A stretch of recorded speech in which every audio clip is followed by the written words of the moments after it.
Imagine waking up at dawn, your body already sore from yesterday's work, knowing you'll spend the next 16 hours hauling water under the blazing Egyptian sun. This wasn't a summer job or something you could walk away from. It was your entire life. Whether you were born into service or forced into it as a slave, there was no way out. Escape wasn't just difficult, it was unthinkable. Today, we're pulling back the curtain on the harsh reality of being at the bottom in ancient Egypt. Forget the golden tombs and famous pharaohs.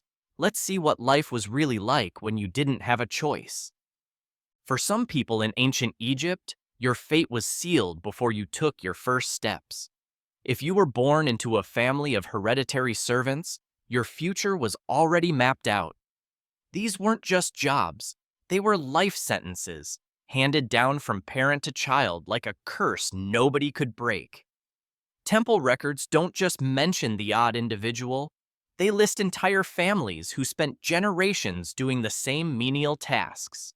If your great-grandfather spent his life washing the priest's robes or hauling baskets of offerings, you'd be expected to pick up right where he left off, sometimes as young as 6 years old. Hereditary service was its own kind of prison, but at least you were still considered a person. For others, things got even worse. Captured in war or trapped by debt, some people became slaves, actual property, bought and sold like tools or livestock. Imagine being a child from Nubia, torn from your home after a raid, and ending up in a temple storeroom in Thebes, your name replaced by a line in an inventory scroll. Slaves could be traded for goods, listed in temple ledgers right alongside baskets of grain or bolts of linen. There are records of a Syrian slave girl swapped for 6 bronze vats, as if she were nothing more than a kitchen utensil. Debt slavery was especially brutal. If your family couldn't pay their taxes, your father might have to hand you over to work off the debt, except the debt always seemed to grow faster than you could ever repay it. The system was rigged to keep you trapped, with no hope of freedom. What's striking is how normal all this was.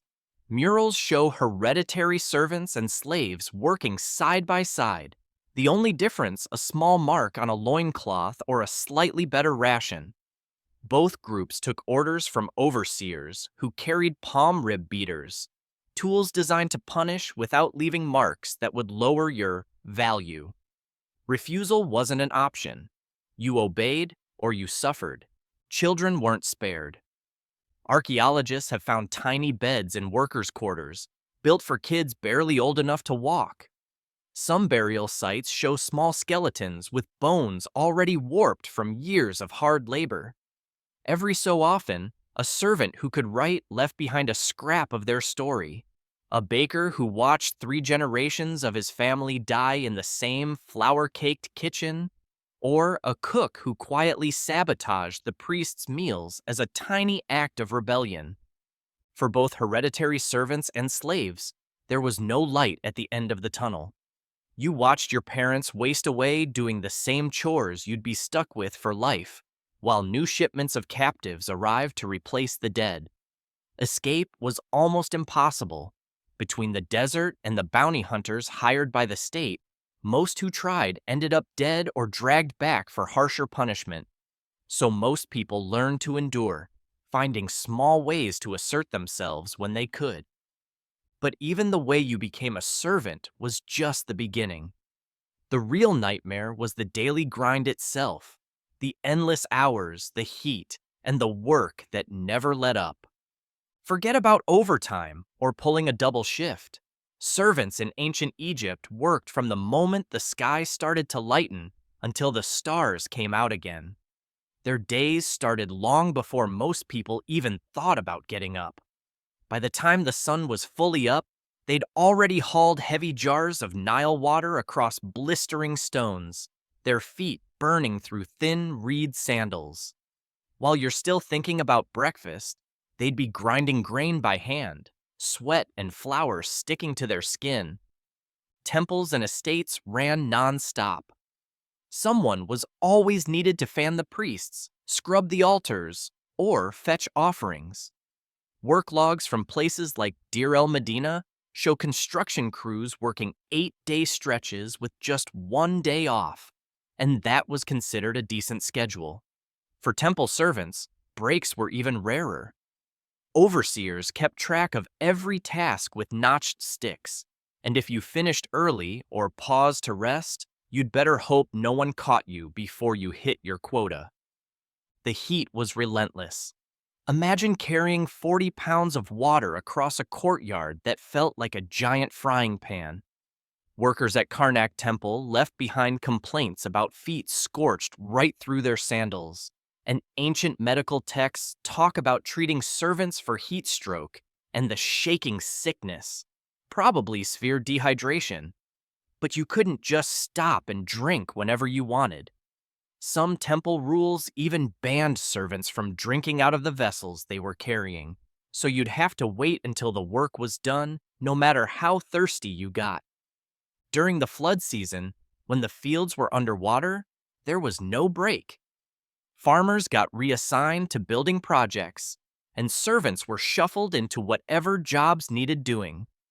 One day you might be shoveling grain in a dusty storeroom, coughing from all the chaff. The next, you'd be helping to press linseed oil, hoping your hands didn't get caught under a stone roller. And don't expect a paycheck at the end of the week. Payment came as bread, weak beer, and maybe onions if you were lucky. Most servants lived on site, packed into tiny barracks. Lunch meant cramming your ration down in a shady corner before the overseer's shout sent you back to work. Letters from workers at Deir el Medina tell of people trading away half their bread for medicine when their children got sick. Even at night, there was no real rest.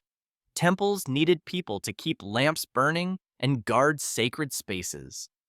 If you got stuck with the night shift, you'd sit in the dark, eyes stinging from smoke, trying not to fall asleep. Getting caught meant a beating. Medical scrolls even mention the night watcher's affliction, chronic eye strain from staring into flickering torchlight. Construction workers had it just as bad. Some wrote letters home complaining about carving hieroglyphs by moonlight to meet impossible deadlines. Teams would cover for injured friends, knowing that official sick days didn't exist. One carpenter wrote bitterly that the stones get more rest than we do. What's most striking is how ordinary all this was. Generations lived and died in the same cramped houses, waking before dawn, their bodies marked by years of labor. Archaeologists have found teenage skeletons with spines already warped from hauling loads too heavy for their age. And while the temples kept careful records of supplies and schedules, they barely mentioned the people doing the work. If a servant died, a scribe might jot down "replace water carrier" with as much care as ordering more oil. Your only real mark on history might be a scratch hidden under the grand hieroglyphs, a stick figure, a rude joke about an overseer, or a plea to the gods. But if you think the work was bad, just wait until you hear what they ate. Food was never meant to be a reward for hard work in ancient Egypt. It was just one more way to remind servants where they stood. The temple diet was about as bleak as it gets. Most days, your meals came from whatever scraps were left after the priests finished their offerings to the gods. That meant a chunk of coarse brown bread, so gritty from stone ground flour you could wear your teeth down by your 20s, and a clay cup of thin, barely fermented beer. Forget about flavor or nutrition. This was about getting just enough calories to keep you standing. Bread was the main event, but not in a good way. While the elite enjoyed fine white loaves, servants chewed on bread loaded with sand and stone dust. Archaeologists can spot servant skeletons by the extreme tooth wear, years of grinding away at bread that was basically edible gravel. Sometimes, bread was your only payment for a week's labor, a pretty clear message about how much you mattered. Beer was the other staple, but don't get any ideas about a refreshing pint. This was weak, cloudy stuff, brewed from leftover grains that weren't good enough for anyone else. You drank it because Nile water was a gamble with parasites, not because you wanted to. 2 liters a day was standard, not a treat, just the only safe way to stay hydrated. Meat was almost mythical. If you ever saw a piece, it was probably a neck or a foot, and even those were rare. Most animal protein went straight to the gods or the elite. Fish showed up now and then, but usually after baking in the sun all morning. Even the smell was a reminder of what you'd never have. The health impact was brutal. Skeletons from worker cemeteries tell the story: stunted growth, bones riddled with signs of malnutrition, and teeth worn down to the roots. Some teenagers had the bone density of modern seniors, all because their bodies never got what they needed to grow or heal. Broken bones healed crooked if they healed at all. Temple records tracked food distribution with cold efficiency. One list from Deir el-Medina shows 32 laborers splitting 73 loaves, barely enough to keep anyone going. Another notes a single jar of fish sauce divided among 50 workers. These weren't meals, they were survival math, calculated to keep you just alive enough to work another day. The contrast was impossible to ignore. While servants gnawed on crusts, priests feasted on the best cuts, fresh fruit, and honey cakes, all in the same halls you cleaned every day. Some workers risked everything to steal a bite, knowing the punishment could be severe. Most just learned to ignore the hunger and keep moving. Even digestion became another struggle. Dehydration and a lack of fiber led to constant constipation, with medical papyri describing bitter laxatives as the only relief. Some skeletons show evidence of severe digestive problems, proof that even the act of eating could leave you in pain. And if you ever thought about complaining, the system had ways to make you regret it. Overseers could cut your rations for discipline, making hunger an even bigger part of your daily life. It wasn't just about keeping you fed, it was about keeping you in your place. But the hunger was only half the story. The real control came from something much more direct and much more painful. Obedience in ancient Egypt wasn't optional. It was enforced by fear, pain, and public humiliation. Overseers didn't hand out warnings or write-ups. They carried palm rib beaters, thin rods designed to sting but not cripple, and they used them often.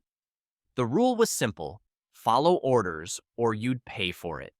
Temple records spell out punishments in cold detail: 20 lashes for working too slowly, 50 for stealing, sometimes noting how many days it took before the victim could return to work. It wasn't about justice. It was about making sure everyone else saw what happened if you stepped out of line. Mistakes with sacred objects brought even harsher consequences. Drop a ceremonial vase, and you could lose a finger. Spill temple wine, and you might get branded with a hot bronze rod, a mark you'd carry for life. One record from Deir el-Medina tells about a baker who stole bread and got his hands pinned to the oven door with nails. He survived, but his hands healed wrong, and he spent the rest of his life kneading dough with clenched fists. Punishments weren't just physical. Overseers used public shame as a weapon. Workers who rebelled or slacked off might be locked in wooden stocks and left kneeling in the sun, no water, while everyone else kept working. Their names were read out at morning roll call, so everyone knew who'd failed. Imagine starting your day with, "Yesterday, Mirette dropped a priest's linen. Today, she'll clean latrines with her bare hands." It was a warning to everyone else. You could be next. Kids weren't spared either. A child who fell asleep on the job might be hung upside down from a post to help them stay awake. Some reliefs show overseers dunking children's heads in water barrels for small mistakes. The lesson was clear: mess up once, and you'd spend the rest of your life flinching at every sudden movement. The cruelty didn't stop at the overseers. The system turned workers against each other. Informants got extra rations for reporting mistakes. If one person missed their quota, the whole team could get whipped, so nobody tolerated slackers. Letters between laborers talk about friends turning each other in, sometimes even making up stories just to avoid punishment themselves. Sickness wasn't an excuse. Medical texts describe overseers testing fevers by making servants lick a hot spoon. If you were genuinely sick, you got half rations until you recovered. Archaeologists have found bones that healed crooked, proof that nobody got time off to heal properly. Fear seeped into every part of life. Workers developed rituals to avoid mistakes, like whispering prayers before touching anything valuable. Some wouldn't even look up when an official walked by. Years of submission left their mark, literally, on bones bent by stress and constant hunching. Overseers were often promoted from the ranks of the workers. They knew exactly how the system worked and how to keep everyone in line. The threat of pain, shame, and betrayal was so effective that some overseers complained in their diaries about workers being so scared they'd faint or shake just from being yelled at. There were no laws to protect servants. Legal texts made it clear overseers had the right to punish as they saw fit, as long as they didn't cripple someone permanently. The only real rule was not to damage a worker so badly they couldn't do their job. Living under this kind of discipline meant you learned to keep your head down and do as you were told. But for anyone desperate enough to risk it all, there was one last dangerous option: trying to escape. Getting away wasn't just a fantasy, it was a near impossible feat. The entire system was built to keep you in place. Overseers weren't just there to bark orders, they watched every move. Scribes tracked attendance like their lives depended on it. Even the people you worked alongside could turn you in for a little extra bread or to avoid trouble themselves. If you somehow slipped past all those eyes, the land itself became your enemy. Let's say you worked at a temple in Memphis and the idea of freedom crossed your mind. The first problem? Getting out without being noticed. Compounds were locked down at night, with patrols making rounds and roll calls at dawn. If you missed a head count, a search party went out before breakfast. Some records talk about guards checking outhouses to make sure nobody vanished mid-piss. If you tried to slip away during a sandstorm, you'd be lucky to make it 10 steps before getting lost or collapsing from thirst. Punishments for getting caught weren't just about pain, they were about making an example. One slave who tried to run was branded on the forehead and forced to work in public, sandals nailed to his feet as a warning to everyone else. Quarry workers who tried their luck had their Achilles tendons slashed so they'd never run again. If you thought the overseers were creative, so were the punishments. Some were tied upside down over anthills, others left in the sun for hours. Geography didn't do you any favors. Egypt's deserts weren't just empty space, they were natural barriers. There were military forts at key points, and guards checked everyone who passed. Some logs even mentioned checking bodies for servant tattoos or scars. If you tried to hide in a grain cart or fake your way through as part of a funeral procession, odds were someone would catch on. Even if you got past the checkpoints, the desert was waiting. Daytime heat could kill you, and nights turned freezing. Water was rare and tightly controlled. Wells had guards, and oases could be poisoned or swarming with parasites. Archaeologists have found skeletons of runaways who died just a few miles from their work camps, still clutching empty water skins. Informants were everywhere. Some gangs had people paid to listen for escape plans. Workers developed secret ways to talk, but even then, someone might overhear. There are stories of family members turning each other in, sometimes just to avoid being punished as accomplices. Letters from the time mention children whipped for not reporting their parents' complaints. The psychological toll was obvious. Workers scratched imaginary escape routes onto bits of pottery or kept little amulets meant to help them run faster. Most found still on bodies that never made it out. The threat of what waited outside and what would happen if you got caught kept most people from even trying. Most accepted that the walls, real and invisible, were always watching. The risks were so high and the punishment so severe that staying put seemed like the only option. But even in a world built to crush hope, people found ways to get by.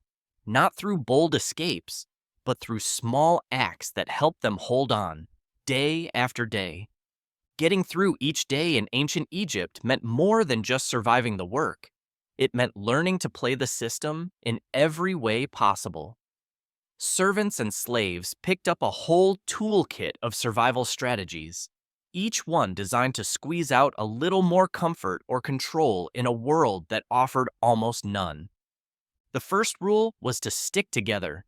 Bonds between workers ran deep, even if they weren't family. People watched out for each other, taking turns covering for someone who needed a break or quietly sharing a stolen fig. Burial sites sometimes show unrelated servants buried side by side, with tiny gifts tucked between them, evidence of friendships that outlasted even the harshest overseer. These small communities offered a lifeline, a way to share burdens and keep spirits up when everything else felt hopeless. Rest was precious, and workers grabbed it whenever they could. Storage rooms, behind vats, or even inside empty oil jars, anywhere that offered a few moments out of sight. Workers developed routines for sneaking naps, with lookouts posted to warn of approaching overseers. Some even faked illness to get a break, rubbing onion juice on their skin to mimic a fever or memorizing symptoms from medical papyri. There are scratched notes on pottery, basically cheat sheets for playing sick at the right moment. Food was another battleground. With rations barely enough to survive, many risked stealing from temple stores. Workers learned guard shifts and hiding spots, sometimes managing to live for weeks on pilfered offerings. Graffiti brags about making it through lean times by snatching temple figs or raisins. Even the act of counting loaves became a game. Overseers watched closely because they knew food had a way of disappearing. Language and signals became tools for survival. Secret whistles warned of trouble, while private symbols marked safe places to hide or rest. Some workers even rewrote hymns with mocking lyrics, sharing a laugh while keeping a straight face. Lip reading and coded gestures helped people communicate without being overheard, and pottery shards show simple marks that probably meant danger or safe. Families passed down tricks of the trade. Fathers taught kids how to stretch out chores or hide tools for later. Some workers slowed their pace when not watched, saving precious energy. There's evidence of special tools hidden in walls, passed along like family secrets. Religion sometimes gave an unexpected break. Funerals and mourning periods could mean time off, so workers took advantage, sometimes even staging deaths or bribing priests to declare impurity days. Graffiti hints at these loopholes, with jokes about miraculous deaths and surprise holidays. Even small acts of resistance mattered. Bakers burned bread on purpose, gardeners trained birds to steal offerings, and scribes kept double records, one for the overseers, one with the real story. Sometimes, workers followed orders so literally that it slowed everything down, or accidentally broke tools when quotas went up. Stories and jokes about overseers helped people cope. Some made crude dolls to poke fun at hated bosses, or told tales that made the overseers look foolish. It didn't change the system, but it gave people a reason to smile, even if only for a minute. All these tactics added up to a kind of quiet defiance. They didn't bring freedom, but they carved out moments of choice and dignity in a place designed to take both away. Looking at what it took just to get through an average day, you have to wonder how anyone managed at all. So, let's get real. Could you have survived as an ancient Egyptian servant? Not just for a day, but for years, with no hope of escape or relief. Strip away your air conditioning, your soft bed, and your right to complain, and you're left with a world that would chew up most modern people before lunch. Start with the basics. Imagine waking up before sunrise on a mud brick mat, your back sore, and your mouth already dry. Breakfast is a chunk of gritty bread that leaves your gums bleeding. There's no coffee, just a thin, sour beer that's more about hydration than taste. Then you're off to haul water, drag stones, or grind grain for the next 16 hours.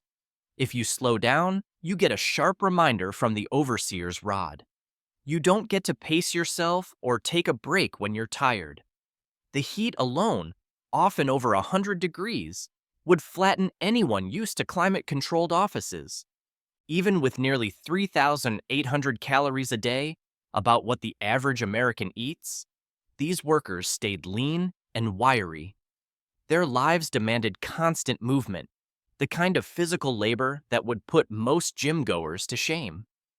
Archaeologists find bones with stress marks from years of heavy lifting, healed fractures that never set right, and teeth worn down to nubs from chewing on stone-laced bread. Your tough spin class is nothing compared to carrying 50-pound jars up temple steps for hours at a time. Injuries and illness didn't get you a day off. Workers kept going with broken bones, infected wounds, and chronic pain. There was no sick leave, no one to cover your shift, and no sympathy from your overseer. If you fell behind, your rations got cut. If you complained, you got punished. Mental health days? Try surviving public humiliation as a daily motivator. Overseers used shame and pain as tools, and the records show no one was spared, not even children. Speaking of kids, child labor was standard. 4-year-olds kept lamps burning through the night. 8-year-olds hauled bricks. Their bones show stunted growth and injuries from work most adults today couldn't handle. Your childhood chores don't even come close. Even simple needs were a struggle. Bathroom breaks were rationed, and water was doled out just enough to keep you from collapsing.